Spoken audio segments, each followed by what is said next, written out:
It's a new week and you're welcome to Joy News Interactive. It was a long weekend and there's a lot to talk about because, yes, a lot of us are disappointed by that Black Stars Red Devils Congo game because, you know, it was as though Egypt gave us, some chance. And on Friday, I picked your predictions here about, how that match will go for you. And unfortunately, a lot of us were not excited. We'll be talking about that, plus a lot more. Get onto Twitter and guess what? The Duchess of Cambridge is expecting another child. It's trending on Twitter.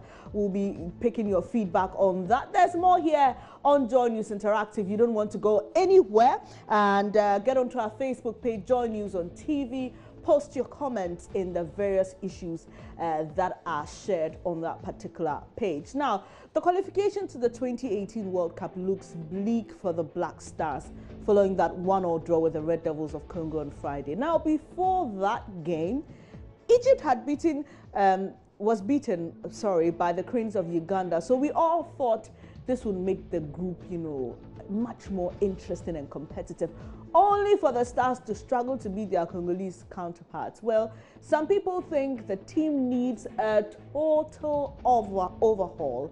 Now, what do you think? Get onto Facebook. Let's get interactive here.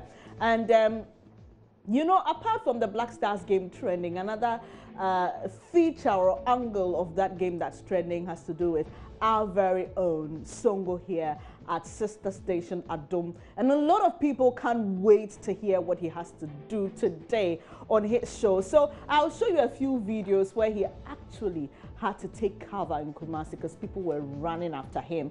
But let's get your comments here on Facebook. Philip Ahuma says some of the players are beginning to see themselves as Ogboros. Okay, that's to say big men. Thinking they are not there, the team will not perform. Let's kick them out and use players who are hungry for success and fame. Let them know that they are nobody. Even without them, we shall perform and perform better. And he actually has 3 reactions to that, a love and a like, and some like. Solomon Techi says, a total overhaul is an understatement. Condemn the whole team and let individual players apply to play for Ghana and sign a contract not exceeding 3 years. Their pay should depend on their achievement. Increase bonus when satisfied with the performance, even that after 2 years.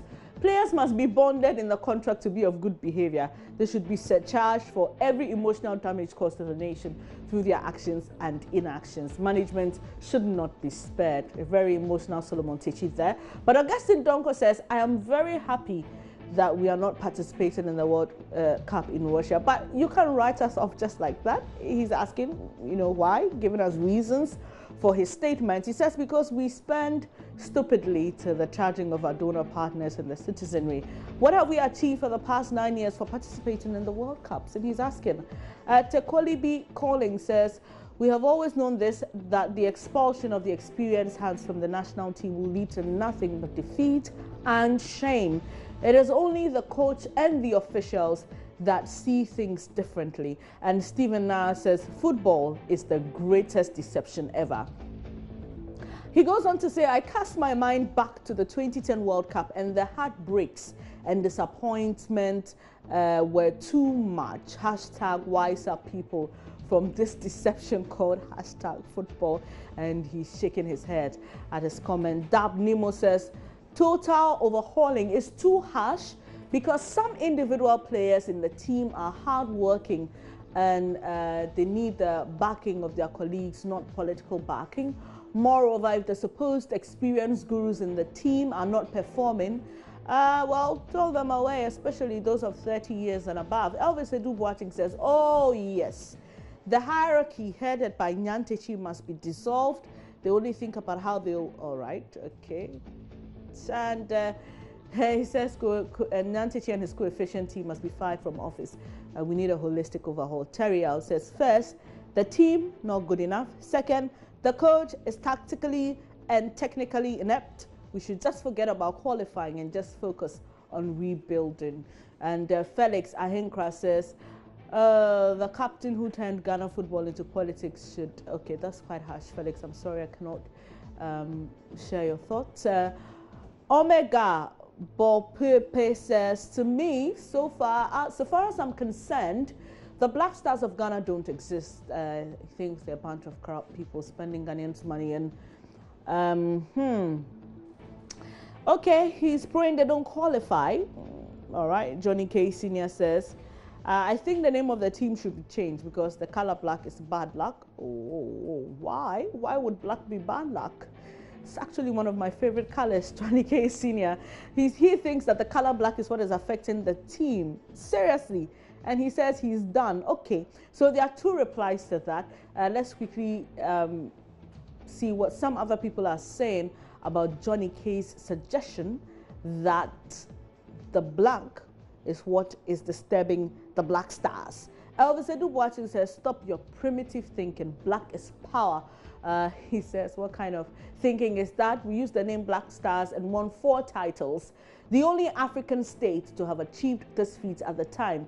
We won those titles. Cameroon were trophyless then. However, instead for you to address the main issue, which is corruption and Kokofu football currently going on in the Black Stars, you are sticking with primitive agenda. It says, Massa grow up. And Johnny K comes back to reply and says, hashtag Black Monday talk, color black is power. And why can't you use that power to develop the country? All right, okay.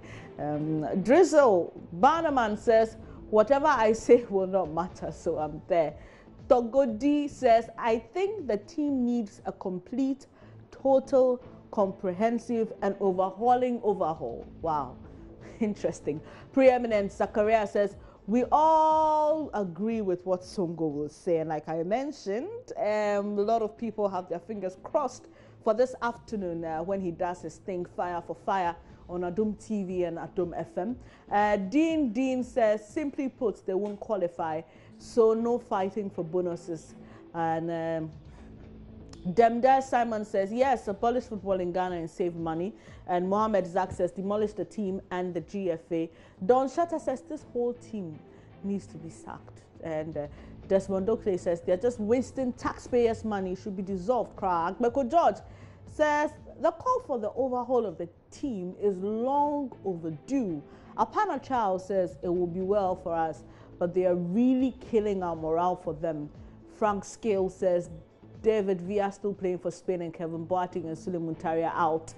Okay, talk about the experienced players who are no longer playing. And Julian Adiese says, total overhaul is an understatement. Abdin Sayaruk Suk says, we know they can't go far, so the better we don't talk about them. Okay, so like I mentioned, that game in Kumasi was expected to be a really, really, really good one. But unfortunately, it didn't turn out so. But here's a video of some people booing the Black Stars as they left the city.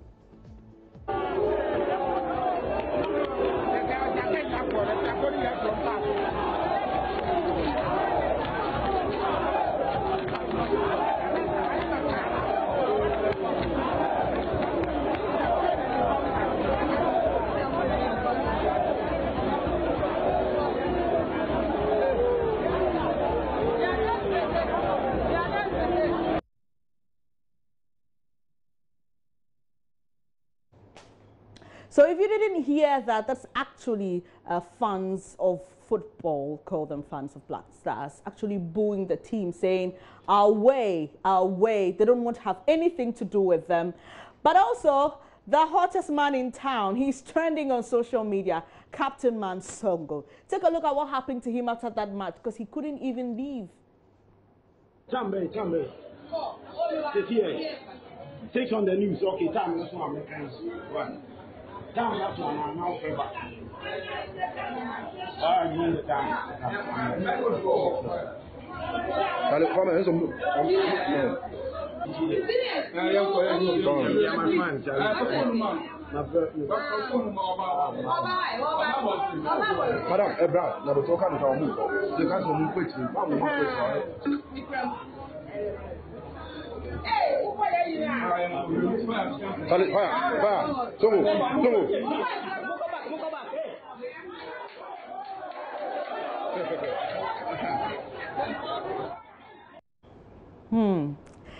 I don't want to be in his shoes, but he's actually being sought after this particular match. I don't know why. Everybody wants to hear what he has to say, but let's stay a while on football, away from the Black Stars.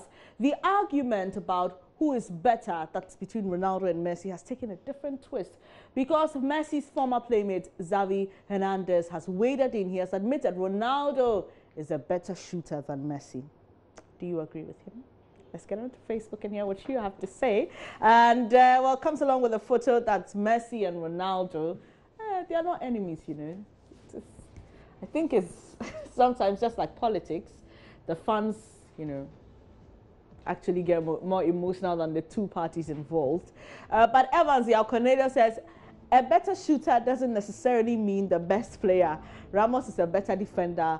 Modric is a better midfielder. Ronaldo is a better shooter. But Messi is the best player ever. All right, Philip Ahuma says, right on point. Ronaldo has the ability to score from long range, which is better record over Messi. Paul Boachidati says, oh yes, Ronaldo better than Messi. George Agbanyo says, Ronaldo is better than Opana. He's a local champion. Why do you want to refer to Messi as a local champion? He's not. Even though I'm a Ronaldo fan, I actually think that to call Messi a local champion is just too mischievous. Idu Safo says, Joy, you got it wrong. Okay, he said Ronaldo is good at shooting, but can't be compared to Messi. But that's what we said, Idu. Anyway, Young Asud says, even your former player has admitted, all right, much more. And Desmond Oakley says, not really, because Messi is the best player in terms of football. Abubakar Mankind, Ibrahim says, okay, complete the sentence. But he added Messi is the best. Okay, Team Messi Atinyami. And Sana Mohammed says, yes, as for the shoot, he is far better than Messi, not the other way around. Delali Sky Kwame Amevo says, there they go again. All right, okay. And Champo Martin says, when Ron removes his jersey, red card follows. That's the difference. Okay, Thomas Bachi says, yes, he has talked as a matured player. And Ashes Blazon says, there's no doubt about that. And Amin Leon, okay, is actually posting a link there. And Jefta Pesi says, at last, no more, but Messi deserves it. Waves K. Depson says, but Messi is peerless. And Prince Bank says, that's his opinion, solely entitled to it. That's to say, well, I may not agree, but well, that's his opinion. And he's entitled to it, so I don't really get what he says. Okay, so let's talk about that hashtag royal baby. Yes. It's another royal baby coming, but not this time, not in Ghana, not Nana Sakwai Gifty Auntie. This one is an international royal baby. And it's trending on Twitter. UK's Prince William and wife Kate expecting their third child. And this, when you go to the world trends, as at the time I checked, was the most trending subject, okay? So we'll just make a few comments on that. Yes, of course, the news outlets and media houses are tweeting about it. And Boohoo.com says, OMG, royal baby number 3. Huge congratulations to the Duke and Duchess of Cambridge. Hashtag best news ever. Hashtag royal baby.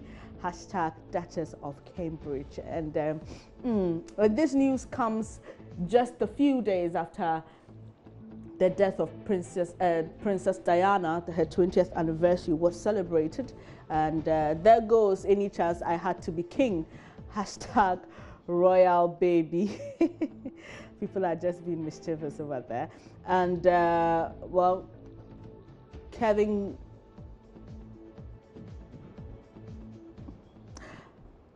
John says, hashtag royal baby, congratulations to the Duke and Duchess who are expecting child number 3. But is that not a photo of Wayne Rooney I see? I'm wondering why that's coming along. All right, anyway. So we're actually talking about the Duke and Duchess of Cambridge, not Rooney and his wife. We know there are issues going on between the two of them. But Rebecca English tweets, I'm told that Kate is less than 12 weeks pregnant. She had to announce it because of her sickness and cancelled the engagement, though. Hashtag royal baby. And all right, so if you don't know, these are the 2 children they have already, and they're expecting a 3rd child, and Twitter is reacting to the news. This is at Centrepoint UK. Says, huge congratulations to the Duke and Duchess of Cambridge. From everyone here at Centrepoint, such fantastic news. Hashtag royal baby.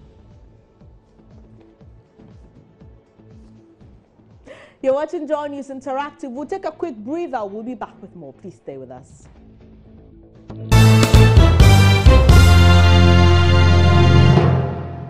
Thanks for staying here on Joy News Interactive. Let's talk about relationships. Yes. Now, have you ever been rejected? What we, usually refer to as bounced, or have you ever rejected or bounced someone? Now, some people give very weird reasons for rejecting a proposal. For example, my friend rejected a guy because he eats too much. Yeah. So today on Joy News Interactive, we are asking, what's the weirdest reason you have given or been given as a basis for the rejection of a love proposal? Let's get onto Facebook because it gets interesting there. And Abraham's Eric says poverty. Now, I think that's one reason a lot of people get bounced. Jeremiah Duncan says, I'm not tall enough. Okay, apologies, Jeremiah. Efo Salam says, work, I'm busy. And he's asking who's not busy. Ram Lawson says, poverty. Urban Doe says, I need a rich guy. So 1, 2, 3, 4, 5. 3 out of the 5 people who've commented have told us that they were rejected because of poverty, or they rejected somebody because of poverty. But from the nature of the comments, I think we'll be safe enough to say that these people were rejected because of poverty. It's a sad distance. Anyway, you get there hopefully soon. But it's Man Crush Monday, and name any man who inspires you and why. Who is that one man who inspires you? I know a lot of ladies will say their fathers, because my father inspires me. He's not the only man, but he inspires me. But on Facebook, Kerry says, Israel Liar of Joy News. He's my role model. I really like him and I want to be just like him because my dream is to become a journalist by profession. Shout out to him, all right. He would definitely get your message, Karis. And Bawa Musa says, my uncle, Mr. Adam Ahmadu, a retired teacher in Boku, is my inspiration. He's taught me to see family first and never give up in life. He's a good man. And Ebaite Nuebete says, Just Hills, the culture band group leader. Okay, interesting. And Gandhi Ganiwu says, fancy Gadam, because what he does tells me that anything can happen. Cotonero says, Mr. Rawlings, from humble beginning to internationally respected icon. All right, so if you just joined the show, these are people who are sharing with us who their Man Crush Monday is, who that person is. And Kuchi Kran Chopong says, Jesus inspires, through Bishop T.D. Jakes and my resident pastor, Eric Birchie. Young Asud says, Countryman Songo inspires me a lot. Hashtag fire for fire. All right, so there you go. A lot of you sharing with us. It's surprising I didn't read any message from a woman. Hey, women, who is that one man who inspires? Get onto our Facebook page and drop your message. And we'll be bringing you some more news later at 12. So please stay glued here on the Joy News channel. My name is Benis Abubedu.